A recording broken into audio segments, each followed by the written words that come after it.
Hey everyone, welcome back. In this video, I'll show you how to create a Jotform account in 2026. If you want to build online forms, surveys, registrations, or payment forms, this guide will help you get started step by step.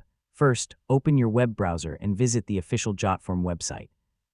Next, click the Sign Up button on the home page. Now choose your preferred sign-up method, such as using your Google account, Apple account, or an email address.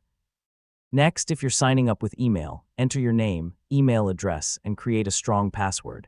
Now click the Create Account button to continue.